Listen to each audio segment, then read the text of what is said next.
আমার করা শেষ ভুলটাও আমার প্ল্যানেরই অংশ। তাই তোমার দেওয়া সেরা চালটাতেও তুমি হবে ধ্বংস। মনে রেখো এইবার তোমার খেলা আমার সাথে।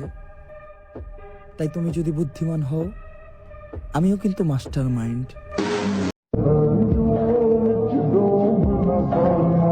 আমি ভাই গরিব মানুষ, ভালোবাসতে জানি না। এই দুনিয়ায় মানুষ বিক্রি হয়, শুধু টাকার অভাবে কিনতে পারি না। আমি এমন বাংলাদেশ চাই না যেই দেশে বঙ্গবন্ধুর মতো একজন মহান ব্যক্তিকে অপমান করা হয়।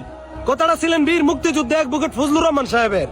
তার জীবনের শেষ নির্বাচন ছিল এটা, আমাদের কিশোরগঞ্জ 4 আসন থেকে। শুভকামনা, উনি আমাদের হাওড়ের প্রত্যেকটা কেন্দ্রে অনেক ব্যবধানে জয়ী হয়েছেন। উনি একদল মুক্তিযোদ্ধার কমান্ডার ছিলেন। আমি মুক্তিযোদ্ধাদেরকে ভালোবাসি, 71কে ধারণ করি। 71 না হলে আর উনারা যুদ্ধে না গেলে আজকে আমরা স্বাধীন বাংলাদেশ পেতাম না, এই লাল সবুজের পতাকা পেতাম না, বাংলা ভাষা পেতাম না। অবশেষে থেমে গেলাম, আর এটা মেনে নিলাম, সবটা দিয়ে চাইলেও কিছু জিনিস পাওয়া যায় না।